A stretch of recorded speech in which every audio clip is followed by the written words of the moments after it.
Bonsoir et bienvenue dans le Grand JT. Tout de suite, le sommaire. Grandir en cité, loin des clichés, mais dans une véritable plongée au cœur de ces grands ensembles. C'est le propos de Michael Chelal dans son dernier ouvrage. On en parle avec lui dans la première partie de notre émission. Le constat est sans appel. L'État et la société civile sont déclarés co-responsables de ne pas avoir assez prêté attention aux enfants. C'est le verdict du procès fictif imaginé par l'association Caméléon pour alerter sur la protection des enfants. On en parle avec eux dans la seconde partie de notre émission. Dans son panorama cette semaine, Guillaume Blanc s'est posé une question, notamment à l'occasion de la sortie du dernier volet des Tuches. Pourquoi les comédies qui se passent dans le nord de la France fonctionnent-elles autant? On en parlera bien sûr avec lui dans la chronique, mais avant cela, place à l'actualité avec Guillaume. Bonsoir Guillaume. Bonsoir Virginie, bonsoir à tous. Pour débuter ce journal, ces révélations de Mediapart qui accuse François Bayrou d'avoir ignoré des agressions sexuelles sur mineurs au pensionnat Notre-Dame de Bétharram à Pau dans les années 1990. Et c'est le parquet de Pau qui enquête sur cette affaire depuis déjà plus d'une année avec une centaine de plaintes déposées pour des faits de violence, d'agressions sexuelles et des viols qui auraient été donc commis dans l'établissement catholique situé près de Lourdes entre les années 70 et 90. Le chef du gouvernement originaire de la région a scolarisé plusieurs de ses enfants dans cette institution où son épouse a également enseigné le catéchisme selon Mediapart. En 1996, François Bayrou était alors ministre de l'Éducation nationale. Des plaintes avaient déjà dénoncé des violences physiques d'un surveillant condamné par la suite. Puis en 1998, c'est un ancien directeur de l'institution qui avait été mis en examen et écroué pour des faits de viol. Et en mars 2024, l'actuel Premier ministre avait déclaré sur Le Parisien que la rumeur il y a 25 ans laissait entendre qu'il y avait eu des claques à l'internat, je cite, assurant en revanche n'avoir jamais entendu parler de risques sexuels. Or, selon une ancienne prof de mathématiques qui était en poste entre 1994 et 1996, elle dit avoir alerté justement à plusieurs reprises François Bayrou et ceux de vive voix sur une atmosphère d'agressivité et des tensions anormales. Ce dernier avait évacué mollement ce que lui disait notamment cette professeure. C'est ce qu'elle a déclaré à la presse. Matignon n'a pour l'instant pas réagi. On attend la réaction de François Bayrou. Oui, on attend la réaction. Déjà visé par 5 plaintes pour harcèlement sexuel et moral, le directeur de la maîtrise des Hauts-de-Seine est à nouveau épinglé pour son comportement présumé envers des enfants et des adolescents. Ce sont d'anciens élèves en fait qui ont pris la parole. Ils étaient majeurs au moment des faits. 6 témoignages qui ont été recueillis par nos confrères de Radio France qui permettent de cerner la personnalité de Gaëlle Darchen. Marie, par exemple, elle raconte son tout premier entretien. C'est au micro de France Inter de Louis-Valentin Lopez. C'était dans le journal ce matin. Le directeur a eu des propos très choquants, qu'on allait devoir faire attention car j'avais un physique très attirant. Donc je précise qu'à l'époque j'avais 15 ans, que tout le monde allait vouloir coucher avec moi et que ça allait être un problème. Elle assure également avoir vu des gestes tendres sur des élèves mineurs, comme par exemple des baisers dans le cou. C'est ce que confirme un autre de ses camarades. Il s'appelle Adrien. J'ai vu des jeunes filles de 13 ou 14 ans recevoir des bisous dans le cou, enlacés ou touchés d'une manière que je qualifierais de sensuelle. Alors, depuis ces révélations, le principal intéressé a été mis en retrait. Il n'a d'ailleurs pas réagi suite à plusieurs appels, notamment lancés par Radio France, pour avoir son témoignage. Autre sujet dans l'actualité, pas d'augmentation prévue pour les frais d'inscription pour les licences et masters. C'est dans les colonnes du Parisien que l'annonce a été faite par le ministre de l'Enseignement supérieur lui-même. Et s'il refute tout tabou sur d'éventuels frais d'inscription différenciés, Philippe Baptiste affirme que ce n'est pas un sujet sur lequel on peut avancer à l'échelle du pays sans un débat préalable. On parle là d'un changement de modèle très profond, insiste le ministre. À la question de savoir où trouver de nouveaux financements pour les nombreuses universités en difficulté économique, là encore, le ministre a une réponse à apporter. Il évoque notamment d'autres leviers comme l'apprentissage, la formation ou encore les partenariats locaux qui sont des niveaux de revenus non négligeables. En attendant, les organisations étudiantes mais aussi l'intersyndicale de l'enseignement supérieur appellent à une mobilisation. Ce sera mardi prochain. Le ministère de l'Éducation nationale a dévoilé hier les contenus du nouveau programme d'éducation à la vie affective, relationnelle et sexuelle qui entrera en vigueur en septembre. Et la répartie est faite ainsi en maternelle. Déjà, connaître son corps et ses émotions avec l'accent qui a été mis sur l'apprentissage de la vie affective et relationnelle. Lorsqu'il y a l'arrivée en classe élémentaire, le CP ou encore le CE1 et le CM1, là il y a la notion du corps, approfondir le consentement et comprendre la puberté. En CM1, il y aura aussi cette puberté et reconnaître le harcèlement. L'arrivée au collège, informer sur la sexualité et les violences sexuelles avec la prolongation du travail sur cette puberté qui a été menée en amont. À partir de la 5e, l'arrivée à différencier le sexe, le genre, l'orientation sexuelle. Et puis, à partir de la 4e, l'intersexualité sera abordée. Les lycéens, par la suite, seront informés sur la santé sexuelle et les différents dépistages qui existent aujourd'hui en France. En première, l'utilisation de substances psychoactives, les risques aussi lors des prises de décision inappropriées. Et il y aura aussi la notion du consentement et surtout du non-consentement. C'était une promesse d'Emmanuel Macron, le remboursement intégral des fauteuils roulants par la Sécurité sociale. Eh bien, promesse tenue par le président. Et c'est lui-même qui en a fait l'annonce, c'était sur le réseau social TikTok. Vous aurez la liste, elle est très large, et donc vous pourrez ainsi vérifier que le fauteuil dont vous avez besoin est bien pris en charge. Sur les fauteuils qui sont sur cette liste, ce sera pris en charge à 100%. Ensuite, pour les fauteuils qui sont plus spécifiques, en fonction de la nature du handicap, mais aussi pour nos para-athlètes, pour les jeunes qui veulent faire du sport, pour les spécificités que le médecin peut demander pour le fauteuil, là aussi, il y aura en maximum 2 mois une réponse qui sera faite pour une prise en charge. Et donc on va là aussi réduire les délais et permettre de beaucoup mieux accompagner, je pense, à nos para-athlètes et à des situations un peu particulières. Donc voilà, on bouge les choses. À partir de demain, la liste sort. À partir du 1er décembre, les fauteuils sont remboursés à 100% comme promis. Je sais, c'est toujours trop long pour moi aussi, mais ils ont fait le maximum, ils m'ont tous dit. Et au-delà de cette liste, selon les demandes particulières, avec ce qu'on appelle une entente préalable sur l'avis évidemment d'un médecin, il y aura aussi des prises en charge complètes. Et la liste a été dévoilée justement aujourd'hui. La fin d'une injustice pour Pascale Ribes, la présidente d'APF France Handicap. C'était dans le journal de France Inter hier soir.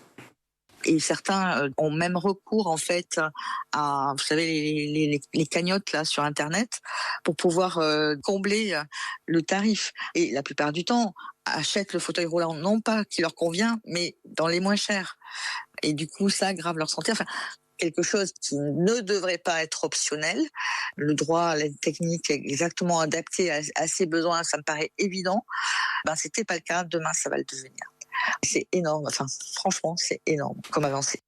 Une promesse qui avait été faite par le président il y a 2 ans, mais qui avait donc connu la dissolution de l'Assemblée nationale, la censure du gouvernement, ce qui avait ralenti l'aboutissement de ce projet. Ce gros coup de pouce concerne 1 million de Français. Face au non-remplacement des professeurs, associations de parents d'élèves et syndicats d'enseignants s'unissent et se mobilisent à Bagneux, en région parisienne. Et rien que dans la ville, sur les 10 groupes scolaires, les syndicats ont comptabilisé 363 jours d'absence de profs depuis septembre, depuis la rentrée passée. Ce matin et ce soir, ils se sont justement mobilisés devant les grilles de l'établissement pour faire signer une pétition qui a reçu plus de 1000 signatures et faire entendre leurs revendications. Quelles sont-elles justement? Écoutez Claire Pignon, elle est maman et représentante élue d'une association de parents d'élèves sur Bagneux. Le message global, c'est qu'on attend que quand il y a un enseignant qui est absent, il puisse y avoir un remplaçant. Et que ce ne soit pas le jeu des chaises musicales, parce qu'on a un remplaçant le matin, mais on ne l'a plus l'après-midi, parce qu'on l'a 2 jours dans la semaine, mais les 2 autres jours, c'est les directeurs, tant bien que mal, qui essayent de prendre les classes, ou finalement les parents, comme il y a du télétravail, ils prennent les enfants chez eux. Mais ce n'est pas la vraie vie, ça. C'est pas comme ça que l'éducation elle a été construite pour nos enfants. Et c'est eux qui en pâtissent. Et après, on va leur dire, vous n'avez pas le niveau scolaire, vous n'avez pas ceci, vous ne pourrez pas atteindre les écoles que vous voulez faire et faire des bons choix de métier. Aujourd'hui, on veut juste des remplaçants. Un vrai effectif de remplaçants qui permettent d'assurer ce droit à l'éducation en fait.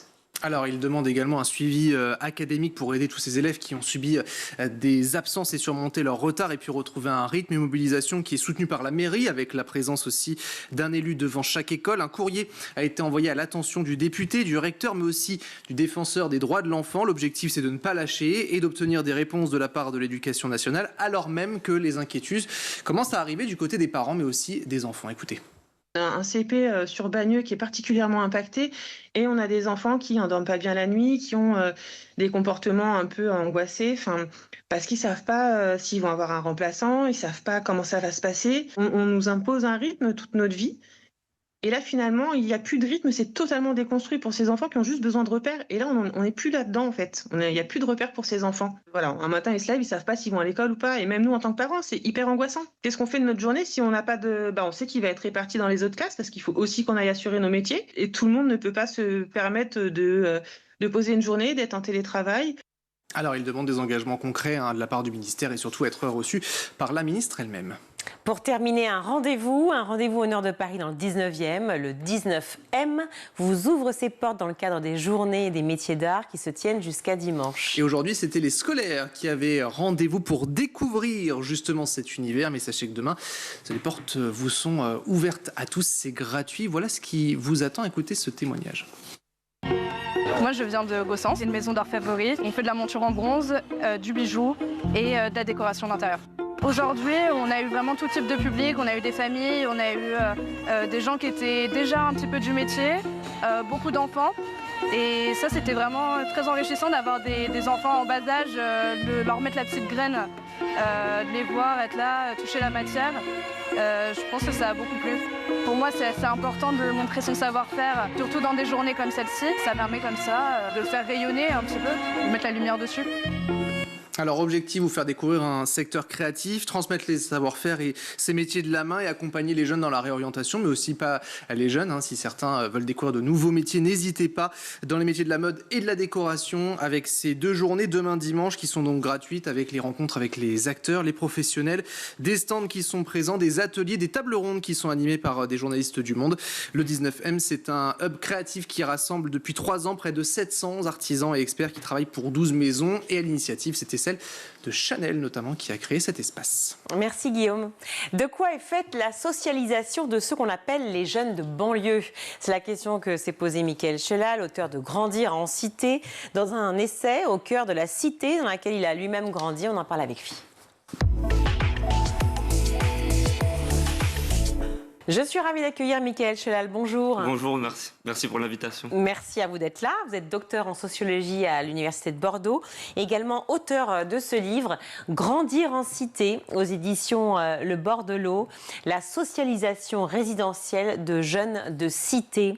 On va en parler de ces jeunes de cité, on va parler de la cité, on va la comprendre. On va essayer de sortir des idées reçues, des préjugés. Si les enfants, je cite, tentent d'une manière générale à disparaître de la rue et des espaces publics au profit de l'espace privé du domicile dans le contexte contemporain des grandes villes, ils en sont des acteurs et observateurs, donc ces enfants, de premier ordre dans celui des quartiers populaires. C'est ce prisme qui vous a paru essentiel, comprendre la cité au travers du regard des enfants? Alors effectivement, comme la question de départ concernait la question de la socialisation des jeunes des quartiers, il m'a paru opportun de commencer par les enfants, puisque c'est le début de la socialisation, ce qu'on appelle en sociologie la socialisation primaire, les premiers moments de la socialisation. Et d'autant plus que sur la jeunesse des cités en particulier, on s'est beaucoup concentré sur les adolescents et les jeunes adultes, hommes principalement, et très peu sur les enfants. Donc c'est ça aussi qui m'a poussé à m'intéresser aux enfants et commencer l'étude à travers le regard des enfants. Et pourquoi ça vous a paru justement opportun, le regard des enfants en particulier? En fait, c'était pour essayer de comprendre pourquoi, à l'adolescence et à l'âge adulte, il y avait cette chose que les sociologues ont remarqué, qui était cette occupation de l'espace public, cette forte présence dans l'espace public. Et donc, j'ai essayé de comprendre à partir de quel moment, comment se construisait ce rapport à l'espace public. Et donc, j'ai décidé de partir du point de vue des enfants, puisque j'avais déjà remarqué dans les observations que les enfants étaient omniprésents dans l'espace public de la cité. Et donc c'est pour ça qu'il m'a paru important de commencer par les enfants. La vision enfantine des grands, c'est un thème assez générique, mais il peut prendre la forme d'une fascination, notamment dans les cités. Effectivement. Alors, il faut savoir que sur les 2 catégories, entre petits et grands, le positionnement, il dépend de l'âge. Donc, les petits sont tout au bout de l'échelle sociale dans les cités. Oui, il y a une hiérarchie, c'est ce que vous expliquez. Exactement, et dans le livre, je détaille la socialisation résidentielle, elle se passe à travers les relations de génération au sein de la jeunesse et donc à travers une hiérarchie qui existe au sein du groupe des jeunes. Une hiérarchie en 2 catégories principales, le groupe des petits et le groupe des grands. Et les petits sont tout en bas de l'échelle sociale, sont les petits par excellence. Et effectivement, quand les petits sont... mais c'est un peu ce qu'on retrouve dans l'enfance d'une manière générale, dans toute classe sociale confondue, hein, il y a un petit regard de fascination du comportement des adultes, du comportement des plus grands. La socialisation, elle se passe beaucoup par l'observation. Et c'est particulièrement le cas là pour les petits, pour les enfants, qui regardent comment se comportent les plus âgés, ce qu'ils font.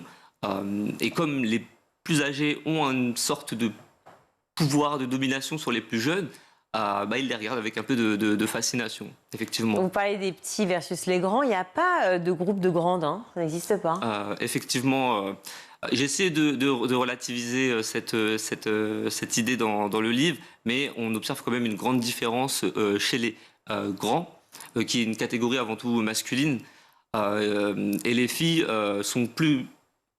On les retrouve plus dans le groupe des petites.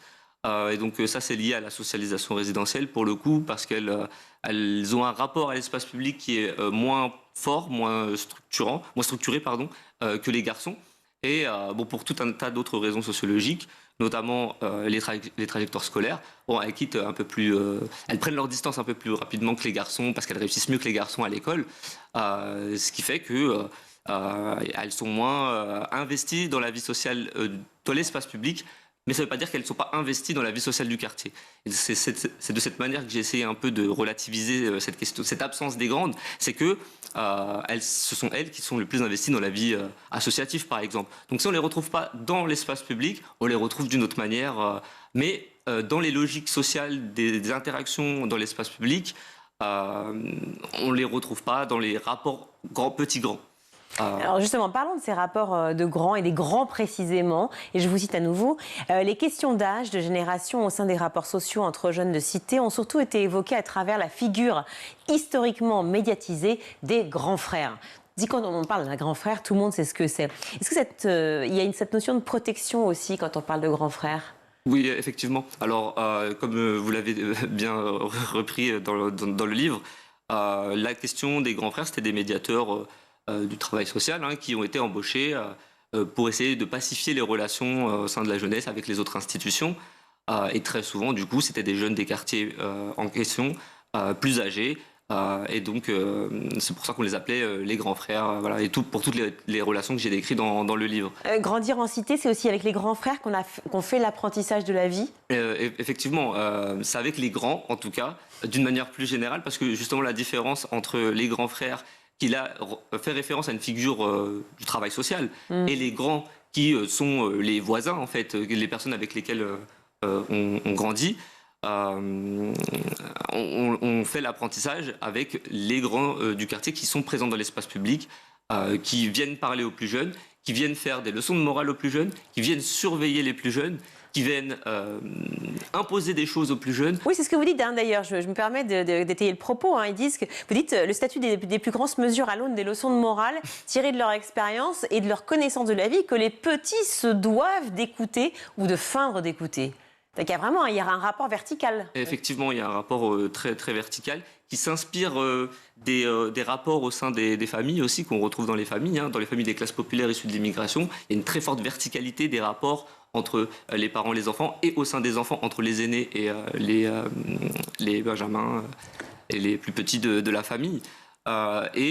Ces logiques de relation entre les petits et les grands, ils fonctionnent sur un respect des plus grands, un respect de la parole des plus grands. Et ce respect de la parole des plus grands, c'est le fruit de tout un apprentissage, d'une socialisation à la valeur de respect. Et donc, mais l'éducation transgénérationnelle, on pourrait la retrouver partout. Parce que je veux dire, on parle des cités en particulier. C'est un peu générique aussi. Enfin, je veux dire, on peut le retrouver dans toute forme de culture, aussi le lien transgénérationnel. Oui, mais on voit pourquoi vous insistez précisément au cœur des cités en expliquant que ce sont les grands qui forment les petits. Parce qu'en fait, précisément, la particularité, c'est que ça se produit dans l'espace public du quartier. et que ça se poursuit pas. Et généralement, les relations intergénérationnelles, intragénérationnelles aussi, c'est plutôt dans l'espace familial, l'espace privé. À la maison, quoi. À la maison, exactement. Alors là, c'est dans le quartier. C'est dans le quartier, dans l'espace public, entre des voisins qui n'ont pas de lien du sang directement. C'est ça la spécificité, c'est qu'il y a des sortes de liens familiaux qui se créent, et c'est pour ça qu'on parle énormément de la solidarité entre jeunes des quartiers, c'est qu'elle émane de ces relations, de ce type de relations intergénérationnelles.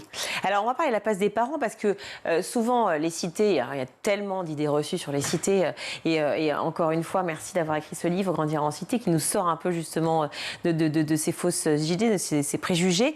Vous dites, cette politique qui perçoit les parents comme démissionnaires ou dépassés ne prend pas en compte le caractère parfois conscient et les vertus socialisantes de l'autonomie laissée justement par les parents. C'est ça, hein, c'est d'apprendre en société. Effectivement, oui. Alors, il y a aussi le fait qu'il y a nécessité faite de vertu, c'est aussi le fait que les parents n'ont parfois pas la possibilité, du fait des conditions de travail, du fait des états de santé, hein, on sait ce qu'il en est des classes populaires, n'ont pas aussi la possibilité de prévoir tout un agenda sur la semaine d'activités extrascolaires pour les enfants, d'une manière très très précise. Du coup, ils sont beaucoup plus libres. Et ça aussi, vous faites un clin d'œil dessus, vous faites un focus même dessus. Effectivement, c'est que les enfants, on les retrouve, ce que je dis dans le livre, en relative autonomie, parce qu'il y a tout de même une surveillance qui se fait d'une quelconque manière, hein, que ce soit par les voisins ou par les frères et sœurs. Mais c'est eux qui disposent du temps libre, qui passent dans les rues précisément du quartier. Et c'est aussi pour ça, pour revenir à la première question, hein, que je me suis penché sur eux. Et ça explique aussi leur omniprésence en dehors du temps scolaire, effectivement. Enfin, il faut aussi prendre en compte le temps scolaire, c'est en dehors du temps scolaire qu'ils sont présents et par beau temps, mais on les retrouve très très souvent. Je reviens sur l'idée des parents démissionnaires. Vous dites aussi qu'il ne faut pas négliger le rôle des mères et la place fondamentale qu'elles occupent dans les familles, dans la vie sociale du quartier, où elles sont des actrices de premier ordre. C'est tout pour la daronne, quoi. C'est ça, il y a la figure titulaire de la mère, toujours. Oui, effectivement, c'est que pendant très longtemps, on a parlé du pater familias, du père de famille, de la figure du père de famille qui domine l'organisation des familles des classes populaires. Et on a très longtemps passé sous silence le rôle des mères de famille, mais ces dernières années, on commence à en parler un petit peu plus. Et ce sont elles, dans les quartiers, qui font, comme pour les grandes dont on parlait au début, qui font tenir les quartiers. Ce sont elles qui sont les garantes de la vie sociale du quartier. Ce sont elles qui, également, encore comme pour les filles, sont les plus investies dans la vie sociale du quartier, dans la vie associative. Et donc c'est pour ça que ça remet en cause un peu, ça remet en brèche cette idée de parents démissionnaires. Mais bon, ça a été déjà soulevé par d'autres sociologues, comme Marwan Mohamed ou Bernard Lahire, que je cite dans le livre, où on voit que les parents, notamment sur la question scolaire, ils sont très intéressés par la réussite de leurs enfants. Ils suivent assidûment, ils essayent de suivre la réussite scolaire de leurs enfants comme ils peuvent. Et cette idée des parents démissionnaires, effectivement, elle est encore vivace. On l'a vu avec les révoltes de 2023 avec Naël, où on a effectivement beaucoup parlé des parents démissionnaires à ce moment-là, alors que on peut dire que les parents tentent de suivre leurs enfants autant que possible. Alors, évidemment, il y a cette vision toujours des cités qui est toujours à prendre et à laisser. Il y a beaucoup de choses qui sont intéressantes dans ce qui est dit, évoqué ou imaginé. Les codes de la culture de rue, c'est toujours intéressant d'en parler. Alors, il y a des rues très différentes partout, les rues de la cité. Comment elles ont évolué au fil du temps ?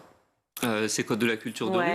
Alors, il y a des codes qui évoluent très rapidement, mais comme les codes langagiers, là, on le voit que le langage de la culture des rues, il peut évoluer très très vite, même si on retrouve toujours des mots qui étaient utilisés dans les années 90, sachant qu'en plus, vous avez des particularités locales avec le langage de la culture de rue. Si je reprends l'exemple de la Seine-Saint-Denis, d'où est tirée l'enquête à Rosny-sous-Bois. Bon, Montreuil, c'est connu pour avoir son propre langage de la culture de rue. Les quartiers de Montreuil sont connus pour avoir leur propre langage. Pareil dans le 91 maintenant. Donc ces codes-là évoluent très rapidement. Vous avez les codes vestimentaires qui évoluent également, qui évoluent assez rapidement, même si on a des représentations aussi stéréotypées sur les styles vestimentaires. Il y a une expression que les jeunes utilisent beaucoup, vous pouvez la retrouver sur TikTok, il y a une expression très péjorative pour qualifier les jeunes des cités, on les appelle les lacostéennes. Et donc on les réduit à leur style vestimentaire. Bon, effectivement, la TN, c'est une paire qui a été longtemps portée On pense au premier groupe de rap qui portait les TN. Mais par exemple, les ASICS, enfin, en termes de chaussures, en termes de marques, ça s'est beaucoup diversifié, mais il y a toujours ces réductions-là. Il y a un code dont je parle, les codes de salutation, qui là, ça évolue, il y a une multiplicité. Sur les codes de salutation, on retrouve ce qu'on appelle le check, mais ça, ce sont des codes aussi, c'est intéressant de le noter, qui se sont diffusés dans le reste de la société. C'est peut-être plus l'apanage des quartiers populaires, parce que le tchèque, il s'est tellement diffusé dans le reste de la jeunesse. Notamment avec le Covid, en fait, où on ne pouvait plus s'embrasser, où on check. Et c'est devenu, en fait, effectivement, un code qui a été repris. Un autre code important, qui n'est pas ni un code de langage ni vestimentaire, mais c'est le code de la surveillance que vous avez évoqué juste avant. Comment elle s'opère, cette surveillance dans les quartiers? Tout le monde se regarde quand même. En fait, il y a une vie sociale très, très intense dans les quartiers, qui est aussi fonction du bâti, de l'architecture. C'est pour ça qu'il est important de noter ça, parce que Colette Pétonnet, qui est une ethnologue qui a travaillé sur les bidonvilles, notait que la vie sociale, elle naît de la forme urbaine en fait, des quartiers, de la forme des quartiers, de la forme des bidonvilles. Et donc, pour reprendre le quartier en question, qui est composé de bâtiments qui sont assez reprochés en forme rectangulaire, où les salons sont tournés vers les squares, et où du coup il est possible de regarder et de surveiller depuis les logements l'intérieur des squares, ce qui explique aussi l'autonomie laissée aux enfants, parce qu'il y a des possibilités de surveillance grâce au bâti, grâce à l'architecture, grâce à l'urbanisme. Mais c'est aussi un prolongement finalement, le square, un prolongement de l'appartement, quoi. Exactement, qui est lié aussi du coup au rapport que les enfants développent ensuite avec l'espace public, et le rapport des classes populaires avec l'espace public. Parce que voilà, on criminalise beaucoup l'occupation de l'espace public. Or, l'espace public, c'est l'espace du pauvre, c'est le seul espace quand les logements sont très occupés, où on dispose de peu d'espace d'intimité dans le logement. Il y a soit les cafés pour des générations d'immigrés, ou soit la rue.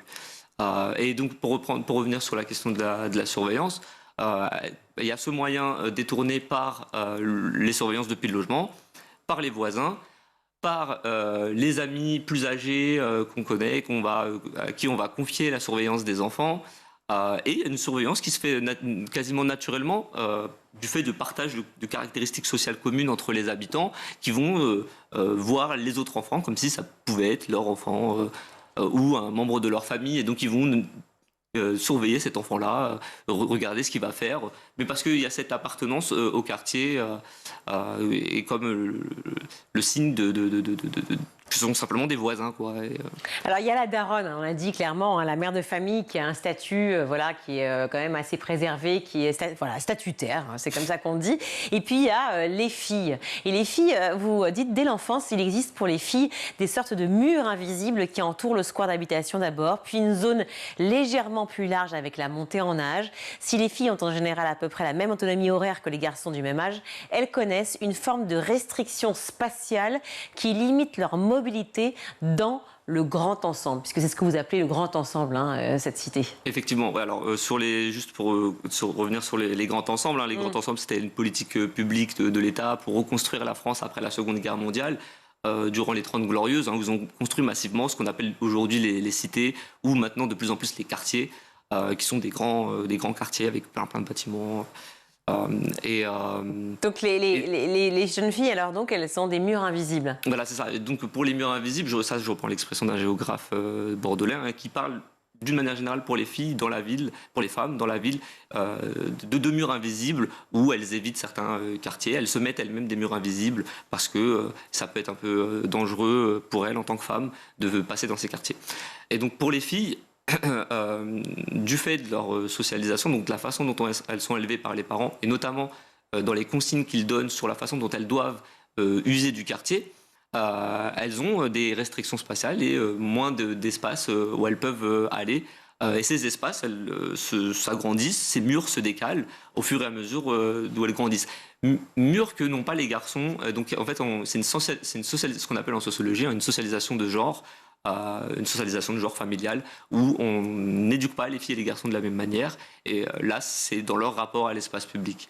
Et comment vous avez enquêté sur le fait que on passe donc de ce statut de fille un peu cloisonné, où finalement elles se mettent elles-mêmes des murs, ou peut-être qu'on leur en met aussi, enfin de ce côté où tout n'est pas forcément accessible et permis, et où on arrive, une fois qu'on est mère de famille, à un statut quand même qui est là, à être libre et préservé, où on ne touche pas à la mère de famille.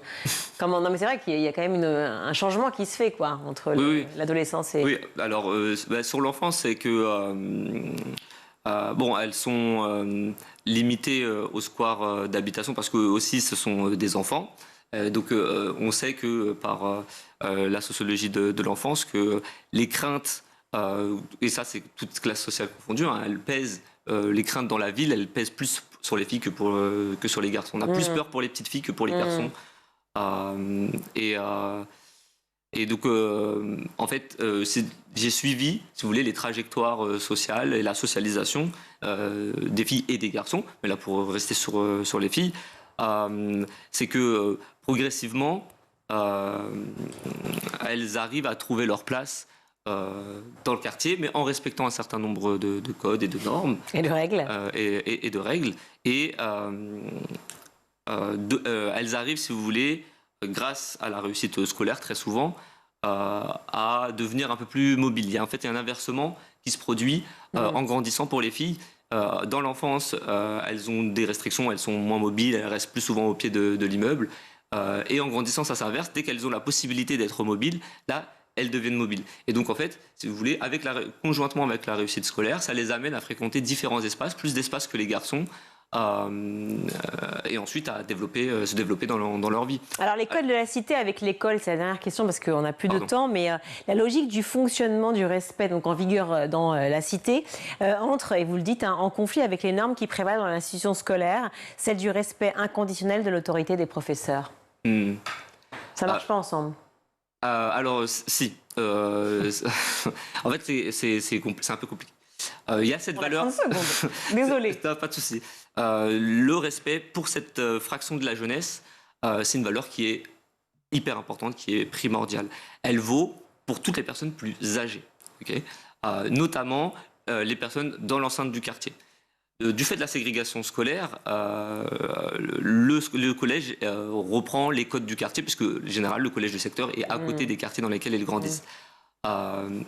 Du coup, les règles qui sont dans la cité, notamment sur les codes, valent aussi dans le collège ou l'établissement scolaire. Et donc le respect des aînés fonctionne avec les professeurs, bien évidemment. Sauf que, comme ils sont très attentifs à cette valeur de respect, le moindre signe de manque de respect amène à des conflits. Et c'est peut-être ça, en fait, l'important, c'est de comprendre la prégnance de la valeur de respect pour cette jeunesse-là.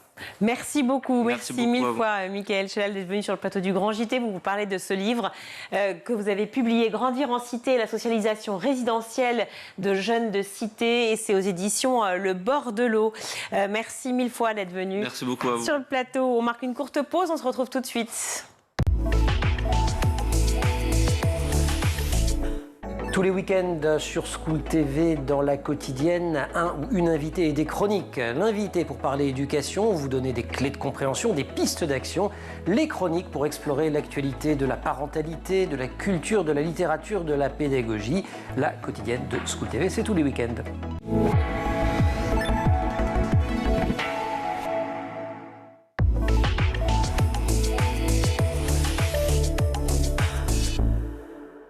De retour dans le Grand JT, je suis ravie d'accueillir Glantine Camille, bonjour. Bonjour. Merci d'être avec nous. Vous êtes chargée de sensibilisation et plaidoyer pour l'association Caméléon. Cet asso qui se bat depuis 27 ans maintenant, je crois. 27 ans, tout à fait. Voilà, contre les violences sexuelles faites aux enfants, à la fois aux Philippines et en France. Elle a une résonance évidemment à l'international. C'est un sujet forcément qui parle à tous. Caméléon a notamment, dans plusieurs actions qu'elle a proposées, une récente. Elle a interpellé l'État la semaine dernière dans un procès fictif, le procès du déni, c'est comme ça que vous l'avez appelé, qui a été porté évidemment par l'association, par vous, mais aussi et surtout par des jeunes. On va regarder un extrait ensemble et on en parle bien sûr juste après. En France, on l'a dit et je le répète, ce sont 160 000 enfants qui sont victimes de violences sexuelles chaque année. Un enfant toutes les 30 minutes, soit 60 enfants à la fin de cet événement. Pour autant, 73% des affaires sont classées sans suite pour seulement 3% de condamnation. Bouh! Où est la loi? L'avez-vous vu passer? Hein? Attendez. Je l'entends déjà répliquer et nous dire fièrement que depuis 2021, avec la loi Billon, toute relation sexuelle entre un majeur et un mineur est punie de moins de 15 ans et punie d'une peine de 20 ans de réclusion criminelle. Bravo, Madame la loi, c'est très bien, c'est important. Mais pourquoi as-tu mis autant de temps? 2021, c'était hier. On se souvient tous ici de ce qu'on faisait en 2021. Pourquoi as-tu mis autant de temps?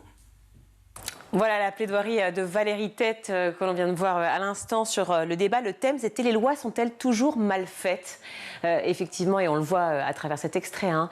L'idée est bien sûr de montrer qu'il y a une défaillance, clairement, de l'État, une responsabilité civile qui a été portée et menée jusqu'au bout de ce procès, hein, le procès du déni. Évidemment, un procès fictif, on l'a compris, mais qui prouve bien à quel point il faut alerter. Tout à fait. En fait, ce procès-là, il est venu d'une volonté de tout simplement interroger ce qui se passait dans les violences sexuelles faites aux enfants. Alors, on a des chiffres. Les associations, ça fait des années et des années qu'elles travaillent sur ce sujet-là. On sait qu'il y a plus de 160 000 enfants qui sont victimes de violences sexuelles chaque année en France. C'est un chiffre qu'on a beaucoup répété dans ce procès fictif. Un enfant toutes les 3 minutes. Maintenant qu'on sait ça, maintenant qu'on essaye d'interpeller la société et de se dire, cette situation existe, qu'est-ce qu'on fait pour changer les choses? Qu'est-ce qu'on fait? Donc ce procès, il avait vocation tout d'abord à sensibiliser le grand public. On avait plus de 320 personnes dans la salle qui ont pu recevoir toutes ces connaissances. Mais en fait, en interrogeant l'État, c'était aussi toute la société qu'on interrogeait et notre place individuelle dans ce système de protection de l'enfance qui malheureusement aujourd'hui en France est défaillant. Quand on dit interroger l'État, forcément l'assistance en question qui est là, ça fait sens d'en parler parce que est-ce que ce sont que des jeunes qui sont déjà convaincus et effectivement l'association, ou il y avait des personnes extérieures qui sont venues et peut-être même des gens effectivement à responsabilité, c'est-à-dire des politiques? Ouais. En fait, le but de cet événement était aussi de changer un peu des événements qu'on a dans la protection de l'enfance. On a la chance d'avoir énormément d'événements qui s'organisent, mais c'est vrai qu'on reste beaucoup dans notre sphère d'acteurs, d'actrices qui sont engagés. Donc à cet événement, on a eu la chance d'avoir un public assez diversifié et même les jeunes en eux-mêmes. En fait, on avait des jeunes ambassadeurs de Caméléon donc, qui sont déjà formés sur ces questions-là. Mais les 6 orateurs dont Valérie fait partie étaient des jeunes. Donc on a travaillé avec une association d'éloquence qui s'appelle Trouve ta voix, qui n'était pas spécifiquement formée sur ces questions-là.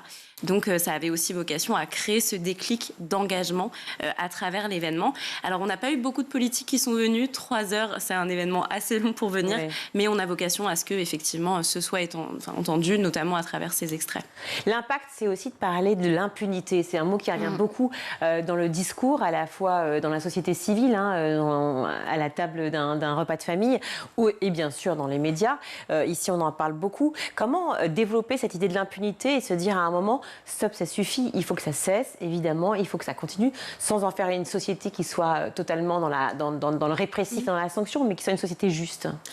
Alors, pour vous donner un ordre d'idée, donc 160 000 enfants victimes par an, seulement 3% des auteurs sont condamnés. C'est 1% quand on parle d'inceste. C'est dérisoire comme chiffre. Donc en fait, scandaleux même, on peut dire. C'est même scandaleux. Ouais.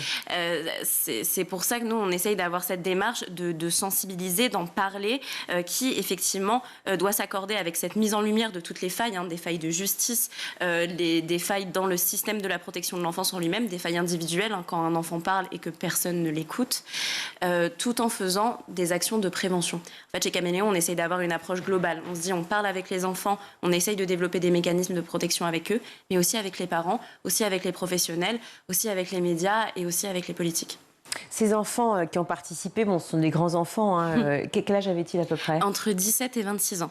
Voilà, 17 et 26 ans, donc ils sont au cœur de la société, au cœur du débat. Ils sont évidemment convaincus par cette question effectivement de la protection de l'enfance, de cette question d'impunité, de cette logique aussi de solidarité, mais sensibiliser aussi autour de soi lorsqu'on participe à un procès comme ça. Il y a l'après, on se prépare, on le vit. on s'engage. Et puis, qu'est-ce qui se passe après pour ces jeunes, justement? Il y a un suivi avec eux, vous poursuivez pour que... Oui, on continue à être avec eux. Là, c'est encore tout récent, donc on laisse toute la pression redescendre. Mais il y a eu plusieurs jeunes qui ont fait valoir aussi leur volonté de s'engager à nos côtés, ou plus largement dans la société civile et dans la protection de l'enfance et la lutte contre les violences. C'est aussi une création d'engagement. Nous, c'est quelque chose c'est une chose dans laquelle on croit beaucoup chez Caméléon, c'est cette possibilité de sensibiliser les jeunes pour qu'à leur tour, ils sensibilisent leurs pères. Et c'est pour ça qu'on tenait à ce que ce soit ces jeunes adultes ou ces grands-enfants qui prennent la parole ce soir-là, parce que déjà, ça fait du bien d'entendre leur colère, ça fait du bien d'entendre leur espoir. Et c'est quand même une génération qui a grandi avec toute la libération de la parole, tous les mouvements MeToo, et qui demande qu'une chose, c'est d'agir. Mais il faut qu'on leur donne le cadre pour ça. Quand on fait un procès, alors certes fictif, donc faux, mais c'est quand même l'idée du procès qui est important, et donc avec aussi des réalités, des faits, les faits, les chiffres que vous venez de citer. Il faut bien un accusé, un accusateur. Il faut en fait un vrai procès comme on l'imagine. Qui a joué ce rôle-là côté avocat ? Alors, l'avocate de la défense était donc Charline Lenaour, qui est une élève avocate à la Maison du Barreau de Paris et qui représentait l'agent judiciaire de l'État. Quand on assigne l'État au tribunal judiciaire, c'est sous cette forme qu'il est représenté. Et du côté de la demande, c'était Caméléon, représenté par une élève avocate aussi, Sherazade Sabil. Et vous avez encore une idée, peut-être pas tous évidemment, mais par exemple un argument du côté de l'État, justement? C'était quoi la défense? La défense de l'État... Alors, on est tous retombés d'accord sur cette question-là, c'est que oui, l'État est coupable de certaines choses, mais il n'est pas le seul responsable. Et c'est d'ailleurs le verdict sur lequel on a abouti. C'est oui, l'État est coupable, mais toute la société en est complice. Oui, mais il y a quand même l'idée d'une justice dysfonctionnelle qui reste présente. Cette justice dont on dit, vous avez dit le chiffre, je crois, c'est 3 ou 4% des affaires. Tout à fait. Voilà, 3% des affaires qui sont traitées. Sur les violences faites aux femmes, on n'est pas très loin aussi de ces mêmes chiffres, mais restons sur les enfants. On voit bien qu'il y a quand même un problème donc de justice, très clairement. Les avocats, aujourd'hui, quand on leur en parle, ils l'admettent aussi quelque part, ils se rendent bien compte qu'il y a un souci. Est-ce que vous avez pu en discuter après avec cette avocate ? Alors, on en a discuté. Son rôle était de défendre l'État, mais elle est tout aussi convaincue qu'il y a des problèmes. C'est pour ça qu'elle a essayé de déjouer cette responsabilité. En fait, le problème, c'est qu'on en revient à des questions de moyens financiers, de moyens humains, notamment dans le milieu de la justice, mais ça peut passer des juges des enfants aux juges aux affaires familiales, mais aussi aux avocats eux-mêmes. Il y a aussi beaucoup de problèmes, on le sait, l'aide sociale à l'enfance qui est en énorme crise aujourd'hui, qui manque terriblement de moyens. Donc oui, ça c'est une prise de conscience. Et nous, on aboutit quand même à une question qu'on essaye de répéter sans cesse dans notre plaidoyer, c'est qu'en fait, l'enfance, elle n'est pas prise en compte dans nos politiques publiques aujourd'hui, et qu'en tout cas, que c'est pas un sujet prioritaire, on ne s'en occupe pas. J'aimerais juste citer quand même la présence de Rachel Fleur-Pardo qui était là, qui est avocate, qu'on a reçue plusieurs fois sur ce plateau. Arnaud Gallet aussi, pareil, qui est évidemment militant des droits de l'enfant. Et puis Laetitia Onona qui était aussi là, qui est documentariste et experte sur ce sujet. Maître François Prume aussi, ancien bâtonnier, avocat à la Cour au Luxembourg. Ce que je veux dire, c'est que ça touche tout le monde en fait. C'est intergénérationnel, ça touche toutes les cultures, tous les genres et toutes les classes. On est vraiment dans quelque chose qui est universel. On est sur un thème universel et qui doit parler. Tout à fait. Moi, je trouve qu'il y a un chiffre que j'essaye de répéter assez souvent parce que je le trouve assez marquant. Les jeunes et les enfants dans la population française, c'est 22%. C'est un Français sur 5. C'est les moins de 25 ans quand vous dites les jeunes ? Moins de 18 ans. Moins de 18 ans ? Oui. Donc on peut imaginer plus encore, oui. Voilà. Donc en fait, c'est pour ça que je dis que l'enfance n'est pas prise en compte. C'est la lutte contre les violences sexuelles faites aux enfants, aux adolescents. C'est un sujet, personne ne peut dire que le sujet n'est pas intéressant, personne ne peut dire que le sujet n'est pas important. Et c'est avec ça qu'on essaye de composer, parce que malgré tous ces chiffres-là, l'ampleur de ces violences et la prise de conscience collective que non, c'est pas normal d'agresser sexuellement un enfant, et malgré tout, il y a un déni qui persiste. Et c'est pour ça qu'on a appelé ce procès ainsi. C'est parce qu'en fait, ce qu'on interrogeait, c'était vraiment ce déni-là, d'où il sort et pourquoi il perdure. En tout cas, l'idée est formidable. Bravo, bravo à vous, bravo à Laurence Ligier qui a fondé Caméléon, que j'embrasse, Laurence, que j'ai connue il y a longtemps maintenant et que je suis évidemment de très près. Merci à vous d'être venue sur ce plateau. Et puis longue vie à ce procès qui ne doit pas se terminer en fait. Ça va être le premier chapitre de plusieurs autres, à mon sens. Merci encore d'être venue, Églantine Camille, sur ce plateau. Vous êtes chargée de sensibilisation et de plaidoyer chez Caméléon. On va tout de suite retrouver Guillaume Buan pour sa chronique. Place à votre panorama, Guillaume. Dit comme ça, c'est un titre. Ce mercredi est sorti en salle le 5e volet des Tuches. God Save the Tuche. Et oui, ça s'appelle comme ça, direction l'Angleterre, pour Jeff et toute sa petite famille. Un pour Tuche et Tuche pour un, comme dirait un certain Jeff Tuche. Oui, Jean-Paul Rouve et Isabelle Nanty enfilent une nouvelle fois leur costume de Jeff et Cathy Tuche. Après Monaco, les États-Unis ou encore l'Élysée, la famille Tuche, qui mène une vie paisible à Bouzolles dans le Nord, voit leur petit-fils sélectionné pour un stage de football à Londres. C'est l'occasion rêvée pour toute la petite famille de se rendre justement en Angleterre et rencontrer au passage la famille royale. Bref, c'est un choc des cultures qui les attend. Bande annonce.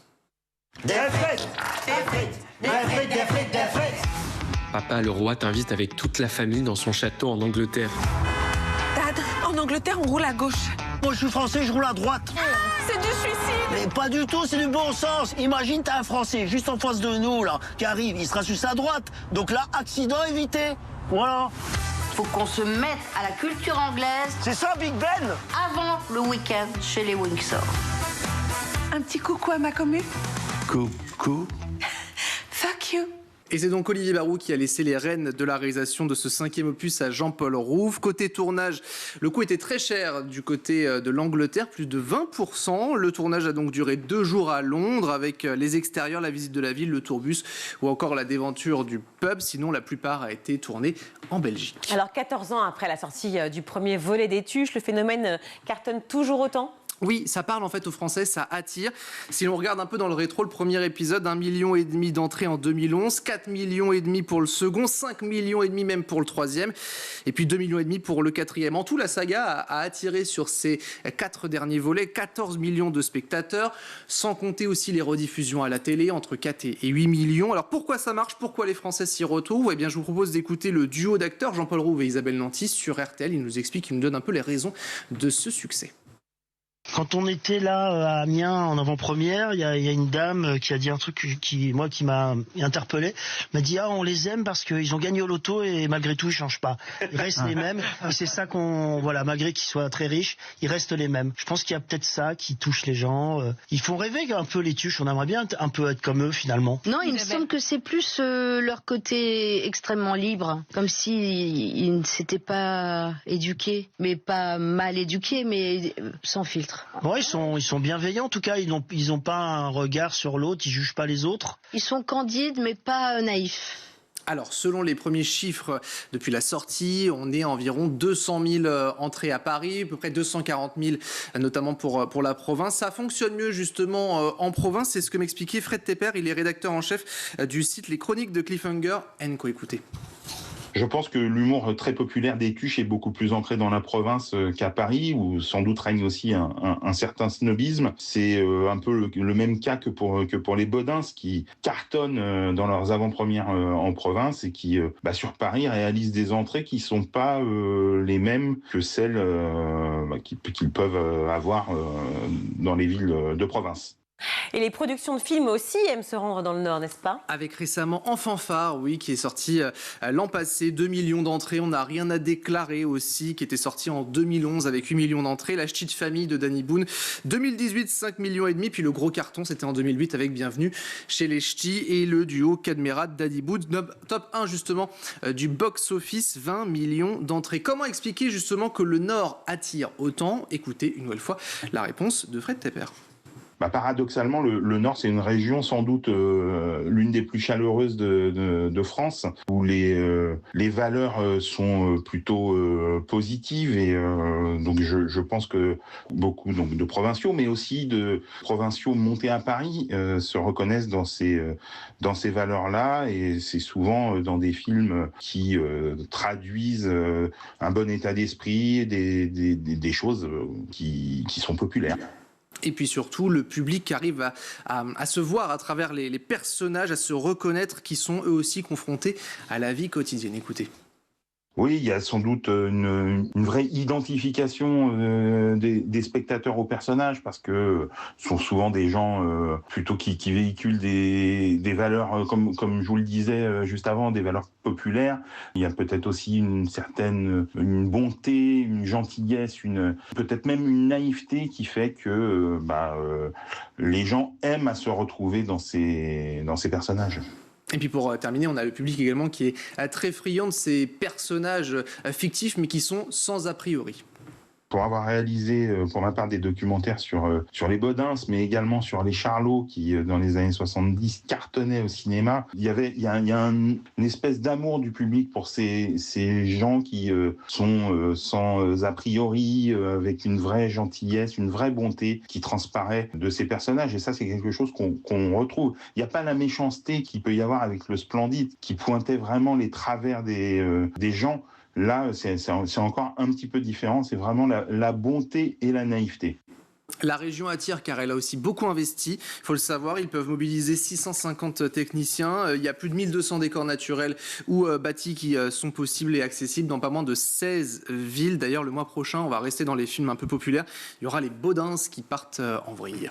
Et puis les clichés quand même, hein. On ne peut pas non plus faire l'impasse sur les clichés. Non, alors les caméras préfèrent le soleil du sud à la grisaille du nord. Ça, on le sait. Mais l'accent L'accent, si vous le voulez. Je ne me permettrai pas de le faire parce que je ne veux pas brusquer et me mettre à dos nos amis du Nord. Mais oui, effectivement, il y a cet accent. Il y a aussi l'histoire en fait de cette région, qu'elle soit sociale et économique, un passé qui a été assez douloureux, assez lourd. Il y a cette image aussi qu'il y a aussi dans l'imaginaire, c'est-à-dire la pauvreté, le chômage également dans le Nord. Et pour avoir parlé avec des spécialistes, justement, ces productions créent un fossé entre Paris et la province. C'est ce qui attire, justement. Mais oui, je vous l'accorde, il y a cet accent qui est mythique. On pense surtout à Danny Boone qui le tient vraiment très très bien, lui, le nordiste qui représente très bien sa région. Et oui, merci beaucoup Guillaume. Et tout de suite, on va retrouver le meilleur de School TV avec le Zap. Ce qui est intéressant, c'est que les Sims, on peut aussi les jouer en ligne. Et donc là, on peut rencontrer du monde et vivre une vie complètement virtuelle. Je pense que c'est un peu la version 1 de ce qu'on appelle maintenant le métaverse, en fait. Alors, c'est un monde en 2D et non pas en 3D, mais... Sans casque. Sans casque, ouais. Mais ça reprend les codes du métaverse. On peut y faire sa vie, avoir un travail, acheter des choses, acheter des objets, de la musique, une maison, la construire. Donc je pense que ça aide, oui, les gens à rester peut-être dans une espèce d'un endroit un peu safe, une safe place, pour expérimenter tout un tas de choses. Maintenant, je pense que c'est à nuancer parce qu'à 16 ans, on veut peut-être tester des choses un peu spéciales dans les jeux vidéo. Donc je pense qu'il faut quand même réguler un peu ce jeu qui peut être comme GTA ou autre, qui peuvent être des jeux en open world qui peuvent prendre une place assez importante, notamment en termes de violence. Quand on devient parent, on a toujours en mémoire les parents qu'on a eus, l'éducation qu'on a reçue, soit pour la reproduire, soit pour faire tout l'inverse. D'ailleurs, vous avez été éduqué comment ? Vous aviez un père médecin, une mère puéricultrice. Absolument. Ça peut être... Quand j'ai vu ça, je me suis dit ça a pu jouer dans les deux sens. Non, j'ai eu de la chance. Ça a marché, ok. J'ai eu de la chance. Ils étaient, et ils sont d'ailleurs toujours, très sensibilisés à toutes les questions d'éducation. Évidemment, père médecin, mère puéricultrice, enfin je veux dire, c'était leur quotidien. Et je crois que moi, j'ai pu grandir dans, vous savez, ce qu'on a appelé plus tard l'éducation bienveillante. Exactement. Avant que ce soit théorisé. Du coup, les enfants avaient été complètement respectés, évidemment aucune forme de violence, la possibilité de donner son avis à table, l'avis des enfants comptait, que ce soit avec mes parents, mes grands-parents. Moi, j'ai des souvenirs de grands repas de famille, vous voyez, on débattait tous ensemble, en grandissant au collège, parler de l'actualité, parler de politique, où l'avis des enfants comptait autant de celui des adultes. Donc je pense que ça a fait ce que je suis aujourd'hui, et moi en tout cas, je vois l'éducation comme ça. C'est vrai que vous n'écrivez pas noir sur blanc dans le bouquin, sauf erreur de ma part, vous inspirez spécialement de la parentalité positive, mais globalement, c'est votre grand point de repère quand même. Alors en fait, c'est comment dire, je trouve que c'est compliqué ce sujet, parce que oui, l'éducation positive, dans le sens où non à toute forme de violence psychologique, physique, etc., évidemment. Oui, la psychologie positive pour dire que l'enfant est un être à part entière et qu'il faut le considérer, oui, évidemment. En revanche, c'est tellement détourné, maintenant, quand on parle d'éducation bienveillante. C'est comme quand on parle de woke, si vous voulez. Qu'est-ce que veut dire être woke aujourd'hui ? Si a priori c'est juste faire attention, la lutte contre le racisme, tout le monde est woke. Mais en fait, le nom maintenant est connoté. Je trouve que l'éducation positive, c'est pareil. Et c'est pour ça que vous évitez le mot un petit peu partout, on vous sent, retire la plume par moment. Oui, parce que j'ai pas envie d'être pris pour ce que je ne suis pas, c'est-à-dire les enfants ont tous les pouvoirs, ce qui est une dérive. Comment est née une école inclusive pour tous ? Alors, l'association est née en fait de mon combat en tant que maman, où effectivement on s'est retrouvé avec un manque d'heures d'AESH pour accompagner mon fils. Et donc en fait, de là, on s'est retrouvé dans une situation délicate, évidemment, pour mon fils. Et donc du coup, on est parti, on a justement porté plainte contre l'éducation nationale pour justement faire respecter cette notification. Une notification qui était, je le rappelle, de 20 heures d'AESH individuel, qu'il n'avait pas. De quel accompagnement a besoin votre fils ? Il avait besoin justement d'accompagnement pour l'aider à se concentrer. On est sur un enfant qui a effectivement un TDAH, donc le trouble de déficit de l'attention avec ou sans hyperactivité. Il s'appelle comment ? Alors Sohan. Sohan, salut Sohan. Et donc je vous ai coupé, oui, et donc accompagnement, effectivement, il a besoin de cet accompagnement. Oui, donc il avait besoin de cet accompagnement pour l'aider vraiment dans ses apprentissages. Et parce que sans ça, il avait vraiment du mal à rentrer dans les apprentissages. Donc on avait vraiment une perte de chance pour lui, puisqu'il n'avait pas son AESH en classe, il avait très peu d'heures. Et devant ce constat, je ne pouvais pas rester sans rien faire. Il fallait absolument que je trouve une solution pour lui. Et c'était, parce qu'on était sur un enfant en plus qui aimait l'école quand même, mais qui sentait qu'il était différent en fait. Ouais. Et, en quoi il est différent ? Je pense qu'il l'a compris. Il l'a compris à un moment donné quand... Parce qu'il comprend plus vite que les autres ? Parce que parce qu'en fait, il voit les choses d'une manière différente ? Quand vous voyez tous les enfants, la plupart qui rentrent quand même dans les apprentissages et que lui-même, il est face à ses difficultés et que constamment, il peut être face à des échecs sur ses apprentissages, on va avoir un enfant qui se sent justement pas comme les autres. Disney+ vient d'obtenir le droit de diffuser ses films seulement 9 mois après la sortie au cinéma. Concrètement, comment cette négociation a-t-elle abouti et quelles concessions Disney a-t-elle dû faire en échange ? Eh bien, ce qui s'est passé, c'est qu'effectivement, en début d'année, déjà, il faut savoir que initialement, Disney et Canal+ travaillaient ensemble. On a un contexte de conflit entre les deux, puisque depuis le début de l'année, Disney n'est plus dans le bouquet Canal.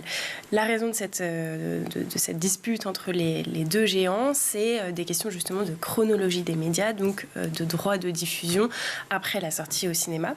Et donc, en parallèle, Disney, en fait, avait la volonté de promouvoir un petit peu plus sa plateforme, de promouvoir un peu plus ses produits et de réduire justement cette fenêtre de diffusion. Et donc, ce qu'il s'est passé, c'est que lors de négociations, Disney s'est engagé à investir 25% de son chiffre d'affaires annuel en France et en Europe dans le cinéma français. En échange de quoi, il est passé d'une fenêtre de diffusion de 17 mois à seulement 9 mois, donc à peine 3 mois derrière Canal+, qui est à 6 mois. Des livres sur la parentalité, il y en a quelques-uns, vous le savez, parce que vous les lisez, vous les chroniquez. Pourquoi à un moment donné, vous vous êtes dit, allez, je vais rajouter une pierre à l'édifice ? Alors, parce que j'ai pensé je pense qu'il y a eu une période où il était nécessaire de dire beaucoup aux parents, je vais vous dire la vérité, je vais vous raconter tout ce qui est dur quand on devient parent. Et là, aujourd'hui, moi, j'ai eu plutôt envie de prendre le contre-pied, c'est-à-dire, maintenant que vous savez, parce que maintenant on le sait, on parle tellement de tout ce qui est difficile dans la parentalité, j'ai envie quand même de rappeler, tout en listant ce qui est compliqué, que c'est l'un des plus grands, si ce n'est le plus grand bonheur de la vie. Et je trouve qu'à un moment, c'était tellement manichéen, c'est-à-dire qu'il y a 20 ans, les livres, c'était uniquement pour dire « vous allez être parent, sinon vous ratez votre vie, ça va être génial ». Ensuite, c'était plus que « c'est horrible, votre couple va exploser les biclages et compagnie ». Et moi, j'avais envie, je me suis lancé dans ce défi d'essayer de faire un mix des deux. Lister tout ce qui va être compliqué et pour autant dire « on y arrive ». Si tant est qu'il n'y ait pas de maladie, si tant est qu'il n'y ait pas de choses vraiment difficiles. Bien sûr. Mais parce que je pense que tout est dans la nuance dans la vie. D'où la notion de jubilatoire, dictionnaire jubilatoire, c'est ça ? Et jubilatoire et débordé. Vous avez vu, on peut être débordé. Oui, mais comme vous aviez dit débordé. Mais en fait, c'est ça que vous vouliez ramener, c'est le côté jubilation. Oui, absolument. Et moi, je trouve que la vie est marrante dans les nuances, la vie est marrante dans les paradoxes. Être parent, c'est un grand paradoxe, c'est un bonheur absolu. Et crevant aussi. Vous savez, des fois, toute la journée, on pense vivement que je récupère mes enfants à l'école pour les retrouver, ils m'ont manqué. Et au bout de 2 minutes, ils nous saoulent déjà. C'est ça la parentalité, vous voyez, le paradoxe. En mars 2023, vous avez remis un cahier de doléances, 38 pages, il me semble, à l'Assemblée nationale avec des préconisations pour faire évoluer, pour faire changer la loi pour les élèves justement en situation de handicap. On est presque 1 an après, allez, 10 mois plus tard, on en est où ? 10 mois plus tard, on en est à ce qu'on a été entendu. Donc on a été entendu, on est parti au ministère de l'Éducation nationale, on est parti au ministère de la Santé et du Handicap. On a été entendu, on a reçu également une lettre de notre président. Donc on sent que... Donc il est lui toujours en place. Bon, les ministres ont un petit peu changé entre-temps. Oui. Ça ne doit pas aider, ce petit manque de stabilité. C'est vrai que ça a été compliqué pour nous, parce que du coup, il a fallu rattraper à chaque fois. Alors, c'est qui mon nouvel interlocuteur C'est ça. À chaque fois, mais c'est vrai qu'il y a eu un bon suivi quand même, parce que nous, on est vraiment... on a tellement de projets et on avance tellement que finalement... On a besoin d'eux, on le sait.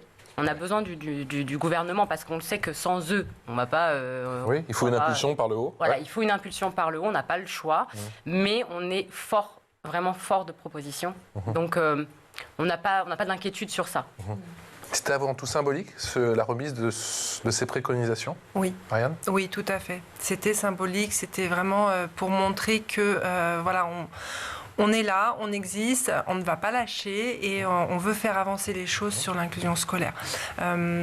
Après, effectivement, pour répondre à votre question, on n'a pas de retour directement par rapport aux 20 propositions qu'on avait faites dans ce cahier de doléances. Et aujourd'hui, 18 mois après, il n'y a pas d'avancée sur nos 20 propositions. Mais on ne désespère pas. C'est la fin de cette émission. Merci à vous tous de nous avoir suivis. Merci beaucoup, Guillaume, d'avoir été avec nous, bien sûr. À la réalisation, Mani Pézèche, le son, Saïd Mamou, le maquillage, Laure Audemont, Laura Gérard et Emma Ferré à la rédaction. Je vous souhaite un très bon week-end et on se retrouve lundi.